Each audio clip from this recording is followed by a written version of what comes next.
Okay, thank you so much. Thank you very much. Okay, can we have some hush? Right, good afternoon. Let's all sit down. Thank you so much. Good afternoon, my fellow unionists. Right. Because I speak to you, of course, as a proud representative of the Conservative and Unionist Party. And I want to begin quickly by thanking my friend Christopher Moran for everything he does for Northern Ireland, helping me to secure this invitation.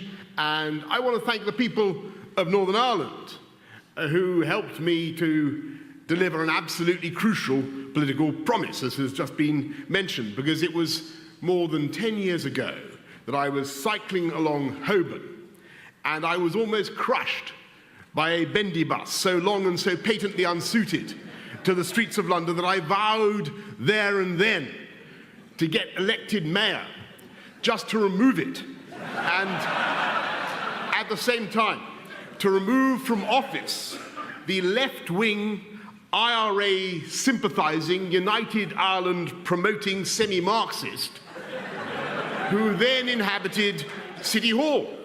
And we did. And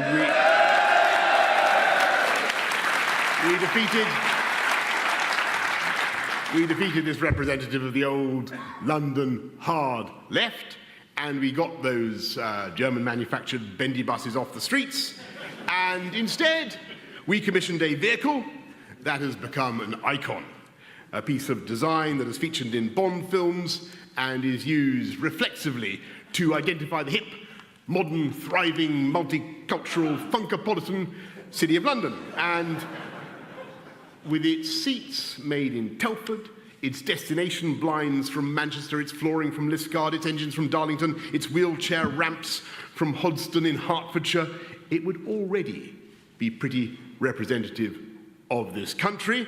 But when you consider that it was conceived, designed and assembled here in Northern Ireland, in Ballymena, by Wrightbus, I believe that bus is the United Kingdom on wheels. And whenever you see one of these noble, elephant-browed beasts, you are looking at a piece of Northern Ireland in London. So I want to say thank you to the workforce in Ballymena today, and I, of course, particularly want to thank our friends in the DUP. In the last 18 months, you have supplied, Nigel, Arlene, all of you, the essential components, the fuel, the wheels, pick your metaphor, your vehicular metaphor, without which the government of the United Kingdom could not have been carried on.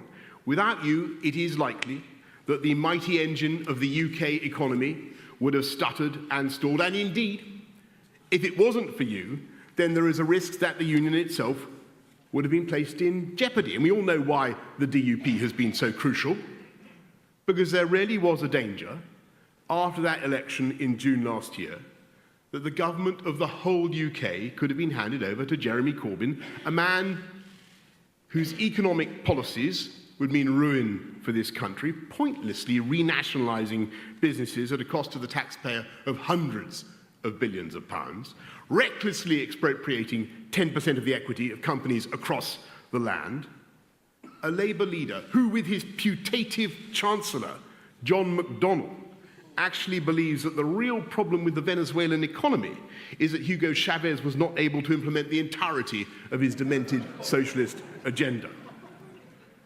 And as if that were not bad enough, this is a man who, with his ally, actually I think he's his puppet master, McDonnell, has not only campaigned for a united Ireland, but to the best of my knowledge, has failed to condemn the terrorist atrocities of the IRA. And it's thanks to that arrangement between our two parties, of which Philip Hammond spoke last night, quite rightly, that we were able to stop Corbyn from taking over. And today we're looking, therefore, at a whole country that is benefiting from sensible, moderate, one-nation Conservative government. We have unemployment running at the lowest level since 1975. We have real wage growth. At last, we have the deficit falling, and the UK, once again, one of the fastest growing economies in Europe. So I say to our allies in the DUP, thank you for your courageous and principled stance. And I hope you agree that it is absolutely vital that we keep this partnership going and we keep this confidence and supply arrangement going, and that we are not so complacent as to abandon the government of this country to a man whose avowed policy is to break up this country. And so we should work together to ensure that the whole UK, Northern Ireland included, can seize the opportunities of Brexit. Now, you've heard already from Nigel, you're going to hear from Arlene. I'm just with a warm-up act for Arlene. And I don't want to anticipate what she's going to say. I keep singing that song to myself. We are on the verge of making a historic mistake. And I just say this: unless we change course, we are going to stay in the customs union. We're going to stay in the single market. We're going to be rules takers. And unless we junk this backstop, we are going to find that Brussels has got us exactly where they want us. A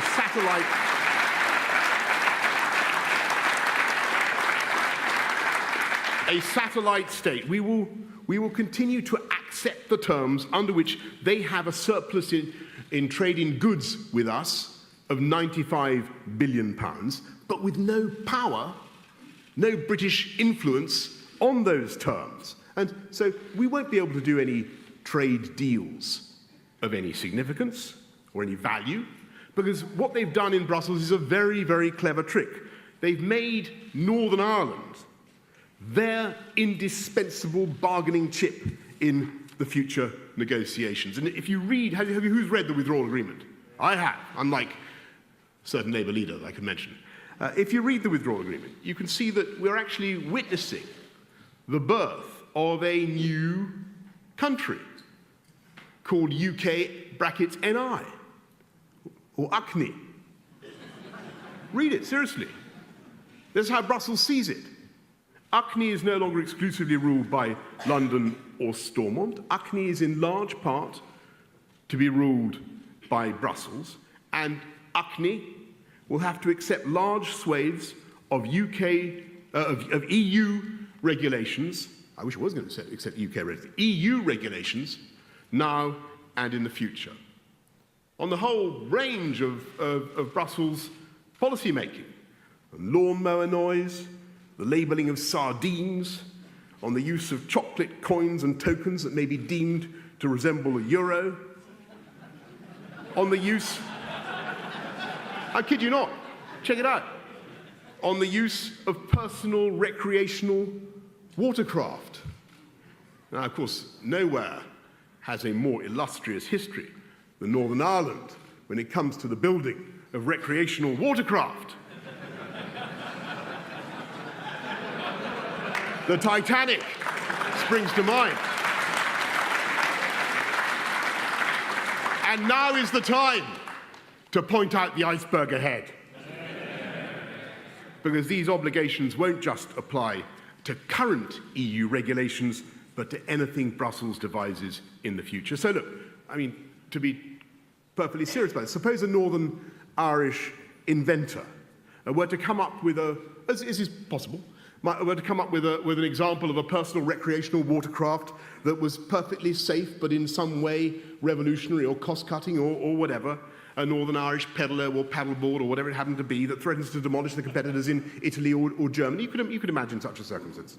Then it will be all too likely,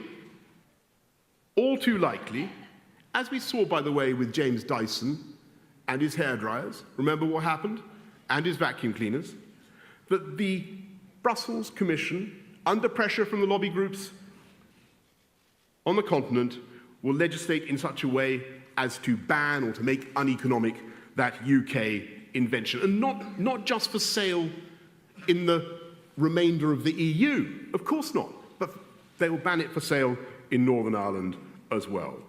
And so as a country, as the United Kingdom, we will be faced with a Hobson's choice. If we genuinely wanted to do free trade deals, if we wanted to cut tariffs on, as we should, by the way, on food to make food cheaper for our people, from sub-Saharan Africa or whatever, if we wanted to vary our regulation, then we would have to leave Northern Ireland behind as an economic semi-colony of the EU.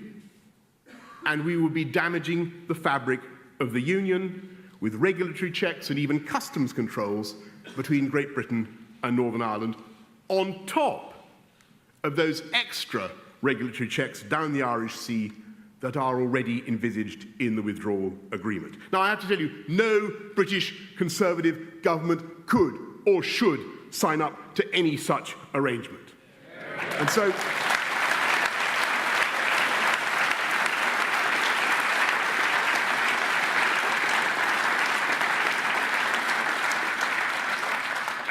so our answer at the moment is rather desperately to make sure that the whole of the UK stays in the backstop, with the EU having the power to decide whether and when we can ever leave.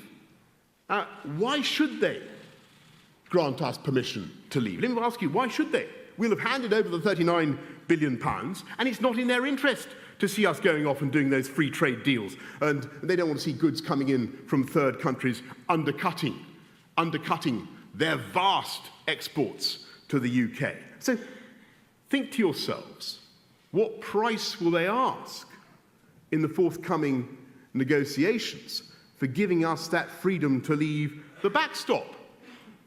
They might very well ask us for a special deal on immigration, so making a further nonsense of Brexit. They might ask us to accept the whole gamut of EU legislation on services as well as goods and agri-foods, and all the level playing field commitments that we have already made and have committed to make in the future as well. In other words, this deal risks further economic and political humiliation, and we are locking ourselves by treaty and making it impossible to negotiate our way out in the second half of the talks. This is not what the people of the United Kingdom voted for. It is self-evidently not taking back control of our laws. It is not taking back control of our borders, not when we're still collecting EU tariffs and sending 80% of the value of them to Brussels. And it remains to be seen quite how much of our money we will really control and how much they will charge for this arrangement. And if we go down this route, I have to warn you that the people of our country will rumble it. And they will detect that this is not Brexit. And that, by the way, is the surest way to invite electoral revenge and to run the risk, I'm afraid, of a Corbyn government. That's the risk we run. So we need to get out of this hole.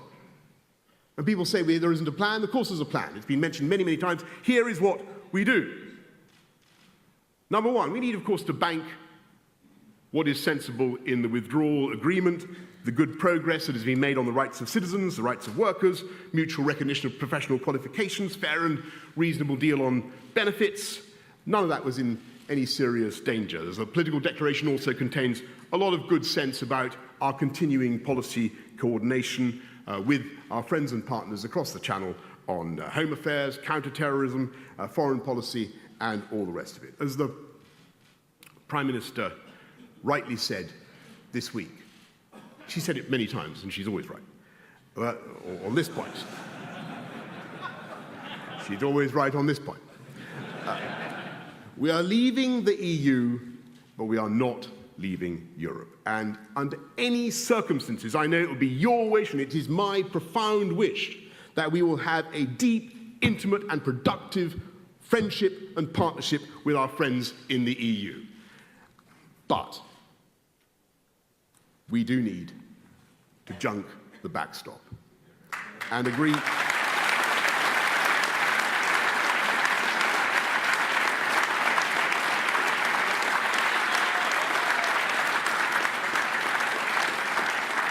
that neither side will introduce a hard border in Northern Ireland. Both governments, London, Dublin and Brussels, have already made clear they have no such intention.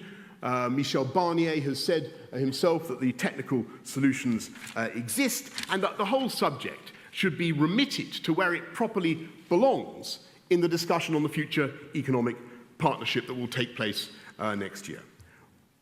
We need at the same time to agree in the withdrawal agreement that we will have a big, generous free trade agreement on what they call Super Canada lines. And we should dedicate the so-called implementation period to getting those negotiations right. That leaves almost 2 years, and that should be plenty of time to do a zero-tariff, zero-quota trade deal, given that we start from a position of zero tariffs and zero quotas. Point 4, you counting them. Point 4, we should, I'm afraid, withhold at least half of the cash we're about to pony up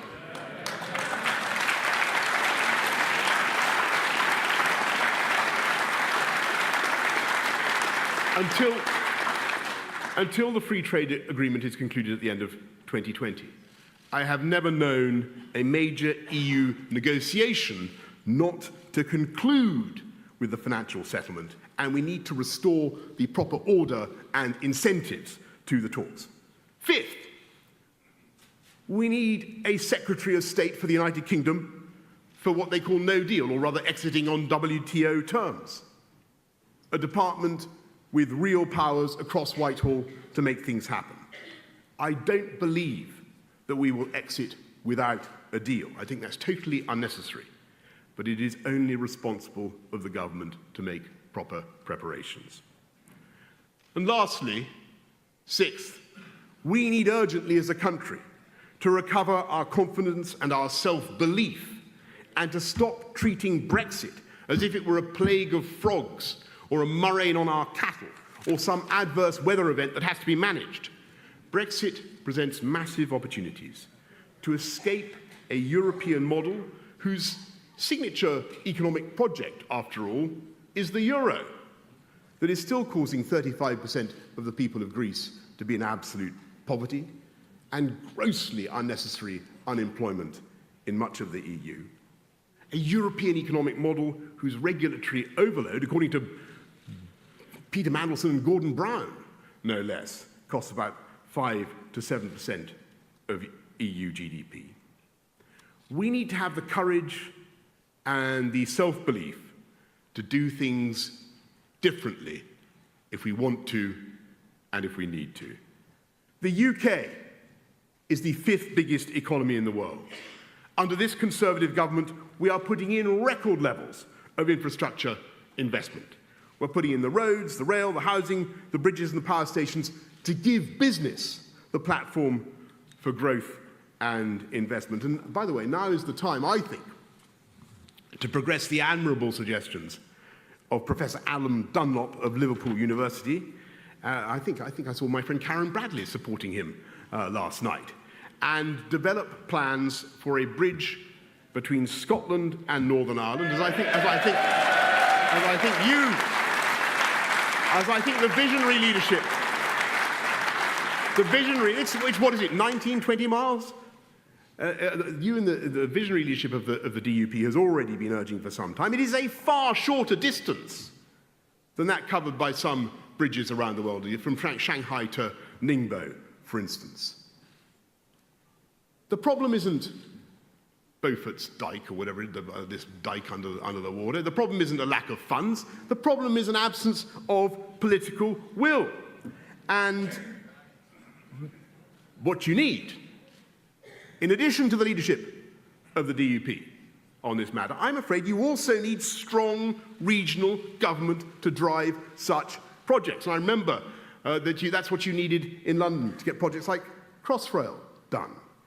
And I hope, therefore, that Stormont can be revived as fast as possible. I really do. And I know there are difficulties, I know there are compromises that have to be made, but I really hope it can happen.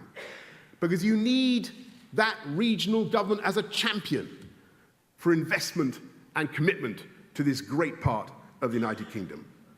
And look, nobody can doubt, looking at what you've done over the last year or so, nobody can doubt the effectiveness of the DUP in chiseling money out of the Treasury. You know, quite right. As a former mayor, I like your style. But there is much more to be done, and may I say that it must be done on behalf and with the active support of all the people of Northern Ireland, all the communities of Northern Ireland. And if we continue to make those investments throughout this country, then, as I say, we'll create the seedbed for business to flower. And if we get the right Brexit deal that gives us freedom to trade, to innovate, as an entire United Kingdom, then we can turbocharge the areas in which this country already leads Europe, if not the world. And I'm delighted to say that Wrightbus already sells its products to China and India and Singapore. In fact, I spent a large part of my time as Foreign Secretary trying to sell Wrightbuses. And I did, quite right. We sold the, and when I was mayor, I think we definitely did a few deals. We sold the Bendy buses to someone else. We sold the Bendy buses to Malta, where they did all. I'm afraid they jackknifed and caught fire. It was a point that was raised with me by the Maltese when I was there. But think how much more we could do. Think how much more we could do if we do genuinely go ahead with those free trade deals that not only cut the cost of food and textiles and shoes for people in this country, but which would open up markets for Northern Ireland products, for UK products around the world. At a time when free trade needs a powerful global champion and when people around the world, I can tell you, are yearning for us in the United Kingdom to play that role. This is the moment, this is our moment to play to our strengths and to maximize those strengths with our regulatory approach. We have such fantastic advantages in this country. The biggest tech sector anywhere in this hemisphere, the biggest financial sector, by far the best. Universities have more Nobel Prizes, a point I think I made in Russia.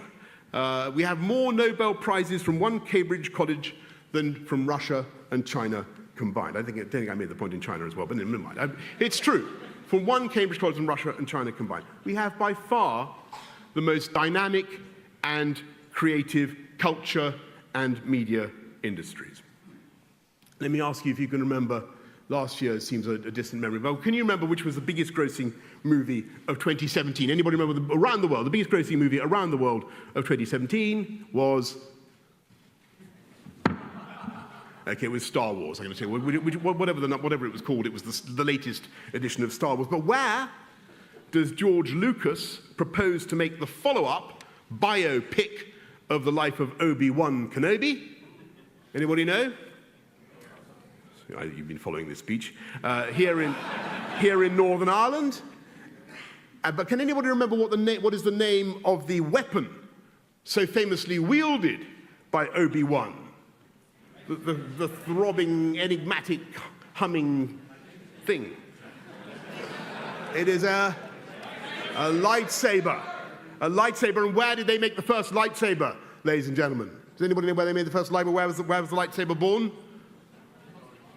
I can tell you. The lightsaber was first created in my own constituency of Uxbridge and South Ruislip. So take the scenic splendor and cinematic expertise of Northern Ireland, add that to the sheer raw inventiveness of Uxbridge, and you have the creative genius of the whole United Kingdom. The only country.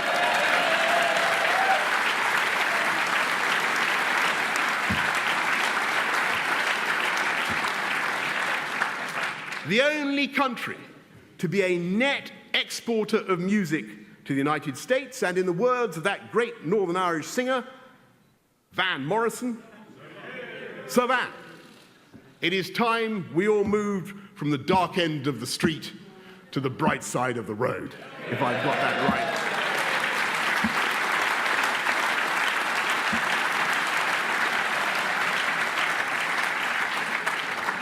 And if you have that tune going around in your heads for the rest of the afternoon, then I'll have done my job, my friends.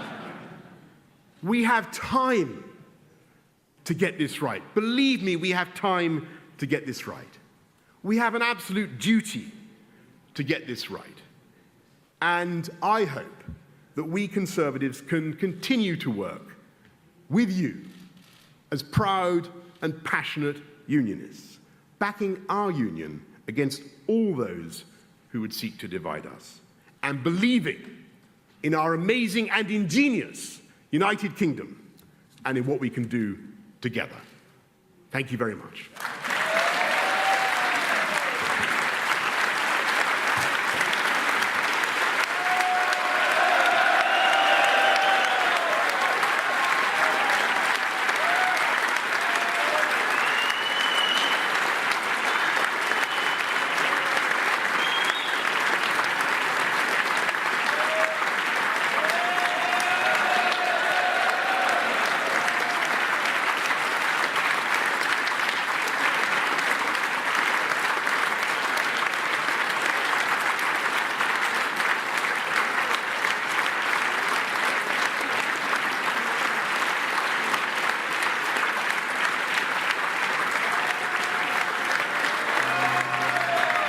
The Democratic Unionist Party is delivering for everyone in Northern Ireland. Our influence at Westminster was able to secure an additional £1 billion for Northern Ireland in last month's budget. The Belfast Region City deal proposal had stalled. That is why the DUP ensured that the proposal was at the very heart of the Confidence and Supply Agreement. This is why there was an announcement in the budget statement of £350 million, which will enable the proposal to get off the ground. This will mean investment in jobs, investment in infrastructure, 20,000 new jobs benefiting not just Belfast city centre, but a wider region from Ballymena through to Kilkee. In the aftermath of the tragic Primark fire, our businesses and retailers in Belfast city centre are struggling. That is why I, along with my DUP colleagues in Belfast, went to the Chancellor to request additional funds to support our city centre. I am pleased that the Chancellor listened to what we had to say and was able to secure £2 million of additional funds towards this much needed support. While others boycott, the DUP's influence and hard work at Westminster is delivering for all right across Northern Ireland. Whether it's in Belfast or securing progress for the city deal for Strabane and Londonderry, the drawdown of £300 million for shared education, additional money for health and education, it is the DUP that is working to build a better and brighter future for all in Northern Ireland.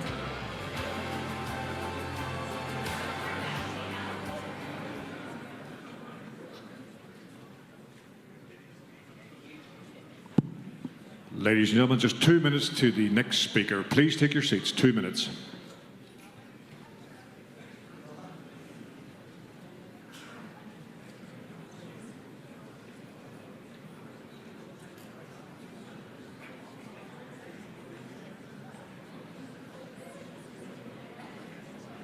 Two weeks ago, as a nation, we paused, along with people around the world, to mark the 100th anniversary of the armistice between the Allies and Germany, bringing an end to the Great War. It is right that we pay tribute to the service and the sacrifice of those who gave so much a century ago. They served with honour, courage, and commitment, just as all those who serve in armed forces today do so as well. The Armed Forces Covenant is our nation's commitment to those who serve in our armed forces. It is a pledge that those who set self aside for state will not be disadvantaged, whether in housing, education,